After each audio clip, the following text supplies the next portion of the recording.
Le Pika Basket Show est de retour après un beau week-end européen pour les clubs français. Bonsoir à toutes et à tous. Le championnat reprend ses droits ce samedi avec le choc des leaders entre Le Canet et Hyères devant les caméras de Pika Sport. Un choc à ne manquer sous aucun prétexte. 6 clubs français ont participé au tour préliminaire de l'Euroleague le week-end dernier. Seul le club de Bordeaux a décroché sa qualification pour la finale de l'Euroleague 3 dans laquelle il a été reversé et qui se déroulera en Espagne à Badajoz fin avril. Après 2 défaites initiales, les Girondins, qui disputaient le premier tour de l'Euroleague 2, ont redressé la barre par la suite en enchaînant 2 victoires sur Padova et face aux Turcs d'Ankara, assurant ainsi la 2e place de leur groupe synonyme de qualification pour le tour final. Mélan et Lannion, qui disputaient la même compétition dans un autre groupe, ont été moins chanceux. Les Grenoblois à domicile ont pris l'avant-dernière place et les Bretons, plombés d'entrée par une défaite inattendue contre les Suisses de Meyrin, ont manqué de peu la qualification malgré un bilan équilibré avec 2 victoires et 2 défaites. En Euroleague 3, où seul le premier de chaque groupe était qualifié pour la phase finale, aucun des clubs français n'aura réussi à passer le tour préliminaire. Marseille, avec un seul succès en 4 matchs, termine 4e de son groupe, alors que Capsa, malgré 3 victoires, a laissé passer sa chance en s'inclinant lourdement face à Izmir. Idem pour le Puy-en-Velay qui, malgré 3 succès probants, a été surclassé par les Italiens de Santo Stefano lors de la dernière rencontre du tournoi. Alors que l'on entre irrémédiablement dans la dernière ligne droite de ce championnat de France, le derby azuréen entre Le Canet et Hyères retiendra sans doute toute l'attention de cette 17e journée de National A. En effet, l'issue du match opposant le leader varois toujours invaincu à son dauphin Canetan pourrait bien être déterminante dans la course à la première place de la saison régulière, puisque les 2 équipes ne sont séparées que d'1 petit point au classement général.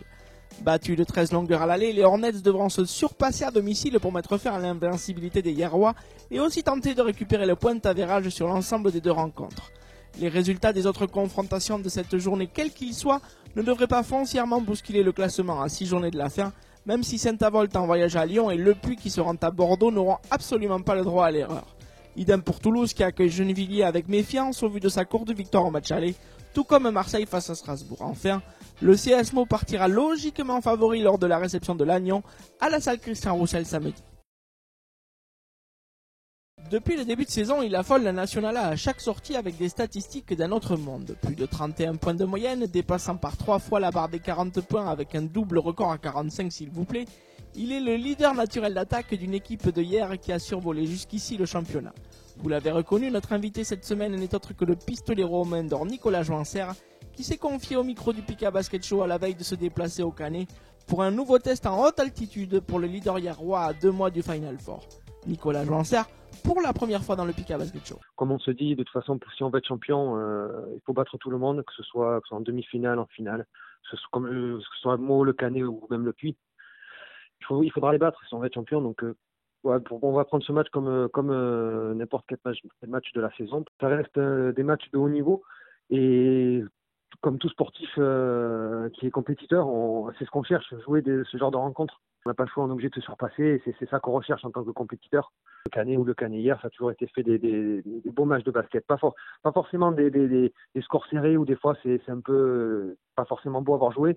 Et nous, c'est vrai que ça a toujours été pratiquement des gros matchs à chaque fois. Et même pour les spectateurs, c'est un régal de voir ce genre de rencontres parce qu'il y a de l'intensité, il y a de l'adresse, il y a tous les ingrédients qui sont réunis pour faire un bon match. La première place est importante parce qu'on jouerait contre le 4e, si je ne me trompe pas, ce serait ça.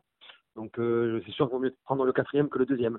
Les dirigeants, que ce soit l'entraîneur, le président, me font entièrement confiance. Donc les joueurs aussi. Et c'est un état d'esprit qu'on a, que ce soit en dehors ou sur le terrain. Et c'est peut-être ça qui me fait peut-être me surpasser et avoir ce genre de stats. Même si je ne fais pas forcément une obsession par rapport à ça. Les stats, c'est bien pour un point personnel. Mais comme je dis, les stats, c'est bien. Si à la fin on est champion de France, ouais, mais 30 points de moyenne par match, ouais, ce sera cool. Si on n'est pas champion, ça m'est déjà arrivé d'avoir des bonnes stats, des grosses stats, mais derrière, il n'y avait pas de titre, rien du tout. Donc moi, ça sert à rien. On verra en fin de saison. Maintenant, voilà, je ne me prends pas la tête par rapport à ça et j'essaie de faire mes matchs le plus professionnellement possible.